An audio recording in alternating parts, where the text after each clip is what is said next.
윤석열 정부가 첫 경제정책 방향을 내놨습니다. 전방위적인 감세 방안을 제시했는데요. 역시 최대 관심사는 보유세 감면인데 1주택자는 물론 다주택자도 대거 세금을 깎아주기로 했습니다. 정광윤 기자와 자세히 알아봅니다. 우선 1주택자부터 보죠. 세부담 어떻게 얼마나 줄어듭니까?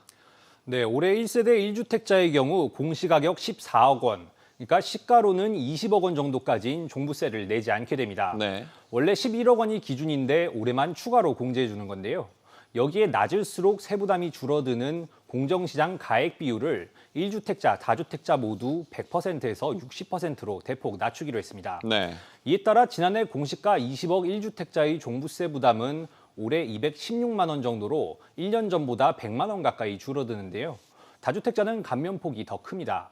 지난해 공시가격이 두 집을 합쳐 20억 원인 경우 올해 내야 할 종부세는 2,100만 원대로 1년 전보다 700만 원 넘게 줄어듭니다. 네. 개편이 없었을 때 올해 내야 했던 액수와 비교하면 3천만 원 가까이 줄어드는 겁니다. 종부세 대상도 많이 줄어드는 거죠? 네, 그렇습니다. 공시가격이 2년째 급등하면서 종부세 대상 1주택자는 재작년 12만 명대에서 올해 21만 명대까지 늘어날 예정이었는데요. 이번 개편안으로 다시 재작년 수준으로 돌아가게 됐습니다. 네. 세액 자체도 올해 1,200억 원대로 재작년과 비슷할 것으로 추산됩니다. 재산세 경우는 어떻게 달라졌습니까?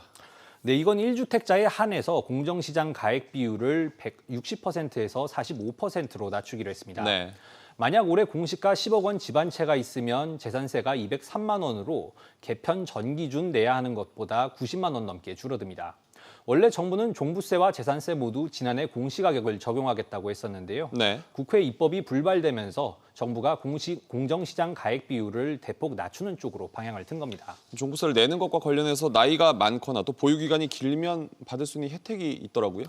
네, 그렇습니다. 60세 이상이거나 5년 이상 보유한 1주택자는 매년 종부세를 내는 대신 집을 팔거나 증여 상속할 때 한꺼번에 내게 해주겠다는 겁니다. 네.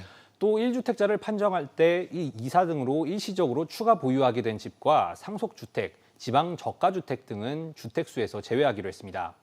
1주택자 혜택인 장기보유 특별공제와 고령자 공제에 더해 앞서 말씀드린 납부 유예 그리고 14억 원 공제 등을 적용받는 건데요. 네. 세금도 다주택 중과세율이 아니라 기본세율로 내게 됩니다.